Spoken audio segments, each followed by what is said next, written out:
दोस्तों, आज भारतीय सेना दुनिया की ताकतवर सेना में से एक मानी जाती है। जमीन हो, पहाड़ हो, रेगिस्तान हो, आसमान हो या समंदर हो, वो हर तरफ से अपने हथियारों का कहर दुश्मनों पर बरसाकर उन्हें मौत की नींद सुला सकती है। वहीं अब भारतीय सेना ने अपने दुश्मनों पाकिस्तान और चीन को उनकी औकात में रखने के लिए और अपनी ताकत को और ज्यादा मजबूत करने के लिए एक प्रयोग करने जा रही है, जिसे दुनिया में अब तक शायद ही किसी देश की सेना ने इस्तेमाल किया होगा। बताया जा रहा है कि भारतीय सेना अपने हथियारों के जखीरे में दो खतरनाक हथियार शामिल करने जा रही है। इनमें से एक जेट सूट है और दूसरे रोबोटिक व्हीकल। जेट सूट के इस्तेमाल से भारतीय सैनिक हवा में उड़ते हुए अपने दुश्मनों का शिकार करेंगे और पलक झपकते ही वहां से गायब हो जाएंगे। वहीं दुश्मन हमारे सैनिकों को छू भी नहीं पाएगा। वहीं रोबोटिक व्हीकल के जरिए सैनिक अपना सामान कहीं भी आसानी से ले जा सकेंगे। क्या होगी इन हथियारों की ताकत? कैसे ये चीन और पाकिस्तान में तबाही मचा सकते हैं? कैसे ये हथियार इन दोनों देशों की घटिया हरकतों को रोक सकते हैं? ये जानेंगे हम इस वीडियो में, तो आप हमारे साथ वीडियो के अंत तक जरूर बने रहिएगा। दोस्तों, अभी आपने साइंस फिक्शन मूवी हॉलीवुड फिल्मों में देखा होगा कि इंसान अपने हाथों और पीठ पर जेट पैक लगाकर एक जगह से दूसरी जगह तक उड़ते नजर आए हैं। अब यही तकनीक भारतीय सेना ने अपने डिफेंस में लाना चाहती है, जिसके बाद भारतीय सैनिक भी उसी अंदाज में उड़ते हुए नजर आएंगे। ये सैनिक पलक झपकते ही किसी भी दिशा में उड़कर दुश्मनों का खात्मा कर देंगे। इसके साथ ही दुश्मनों की निगरानी, अटैक और दुश्मन के इलाकों पर कब्जे के काम को भी अंजाम देंगे। इसके साथ ही दुश्मनों की निगरानी, अटैक और दुश्मन के इलाकों पर कब्जे के काम को भी अंजाम देंगे। कई पश्चिमी देशों की सेना इस तरह के जेट पैक सूट पर शोध कर रही है, जिसमें अमेरिका और यूनाइटेड किंगडम भी शामिल है। वहीं भारतीय सेना भी यही चाहती है कि उनके सैनिक भी ताकत के मामले में किसी भी सेना से कम नहीं रहें। इसीलिए वो बढ़ती तकनीक को अपनाते हुए सैनिकों को ताकत देना चाहती है। क्या होता है जेट पैक सूट? दोस्तों, जेट पैक सूट असल में टरबाइन आधारित मोबिलिटी प्लेटफॉर्म है, जिसे पीछे कमर पर बांधने के बाद जैसे ही स्टार्ट किया जाता है तो गैस की वजह से इंसान ऊपर उठने लगता है। इसे कंट्रोल करने का पूरा सिस्टम उड़ने वाले व्यक्ति के हाथों में ही होता है, यानी कि इंसान जहां चाहे वहां उड़ सकता है। वहीं भारतीय सेना की जेट पैक सूट की अगर बात की जाए तो इसे लेकर उनकी कुछ रिक्वायरमेंट्स हैं। वो अपने सैनिकों के हिसाब से इस जेट पैक को बनवाना चाहती है।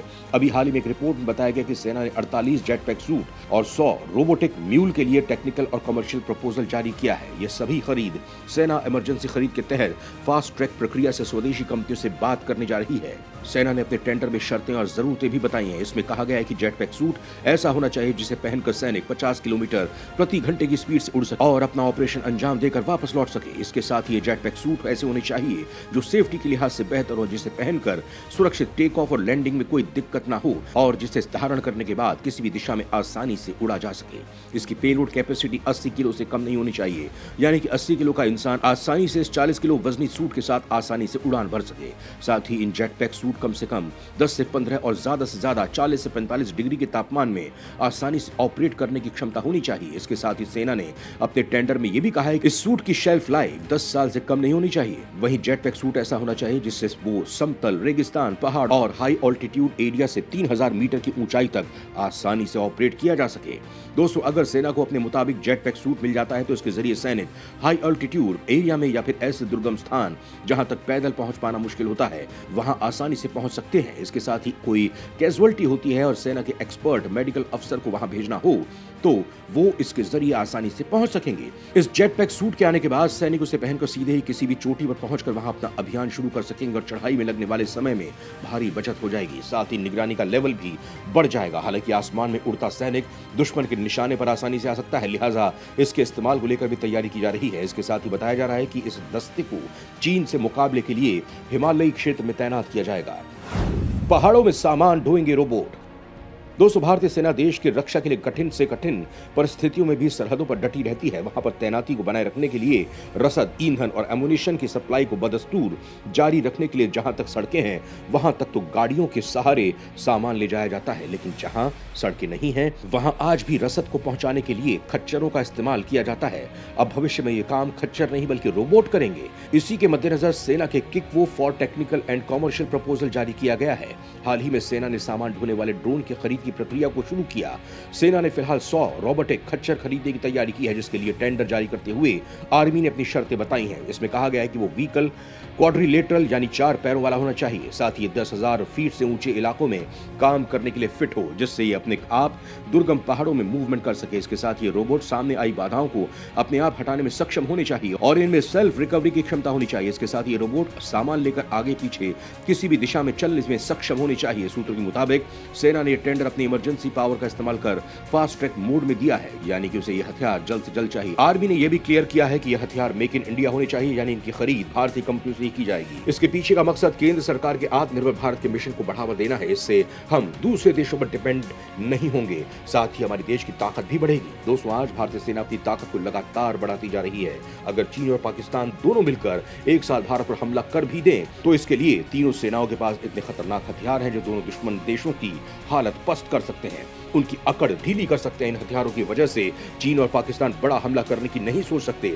इतना ही नहीं, टू फ्रंट वॉर में चीन और पाकिस्तान की हर कुटिल चाल का सिर फोड़ जवाब देने के लिए भारतीय मिलिट्री तैयार है। यही वजह है कि ये दोनों भारत पर हमला करने से कतराते हैं। ये दोनों अपने देश में बैठकर भारत के खिलाफ बातें कर सकते हैं, लेकिन उसका सामना नहीं कर सकते हैं, क्योंकि वो जानते हैं कि आज भारत के पास ज्यादा बेहतर हथियार है, लेकिन फिर भी भारत का अलर्ट होना जरूरी है। दोस्तों, भारत और चीन की सेना के बीच एलएसी में कई हिस्सों में तनाव बढ़ रहा है। डोकलाम विवाद के अलावा अरुणाचल प्रदेश में भी दोनों देशों की सेनाओं के बीच झड़प हुई थी। अरुणाचल के तवांग में भारतीय सेना ने चीनी सैनिकों को पीछे खदेड़ दिया था, जिसके बाद चीनी सेना को घुसपैठ से पीछे हटना पड़ा था। उसके बाद चीन की तरफ से कोई घुसपैठ करने की हरकत नहीं की गई। वहीं रक्षा जानकारों का कहना है कि सरहद पर फिलहाल शांति नजर आ रही है, लेकिन चीन चुप नहीं है। वो अपनी ओर से लगातार सैनिक तैयारी को मजबूत कर रहा है। चीन के राष्ट्रपति शी जिनपिंग ने पिछले हफ्ते भी तिब्बत में तैनात अपने सैनिकों से वीडियो कॉन्फ्रेंसिंग के जरिए लड़ाई की तैयारियों को मजबूत करने का आह्वान किया। उसकी ओर से आ रहे खतरे के इनपुट को देखते हुए भारत की तीनों सेनाएं भी लगातार अपनी तैयारियों को तेज कर रही हैं, जैसे ड्रैगन की ओर से कोई दुस्साहस करने पर उसकी गर्दन मर उड़ी जा सके। वहीं पाकिस्तान की बात करें तो भारत और पाकिस्तान के बीच काफी लंबे वक्त सीमा को लेकर मतभेद बने रहे हैं। पाकिस्तान अक्सर उकसावे की कार्रवाई करता रहा है। भारत की सैन्य ताकत पाकिस्तान की तुलना में काफी ज्यादा है। मैन पावर से लेकर हवाई और नेवी की ताकत के आगे पाकिस्तान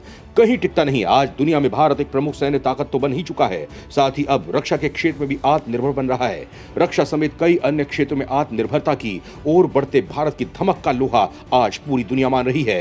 दोस्तों, इस बारे में आपका क्या मानना है? क्या भारत की ताकत के आगे चीन, पाकिस्तान जैसे देश टिक पाएंगे? क्या भारत की सरहदों को ये देश तोड़ पाएंगे? और क्या इन दोनों देशों की हरकतों पर कभी लगाम लग पाएगी? आपका क्या सोचना है? हमें अपने विचार कमेंट बॉक्स में जरूर बताएं।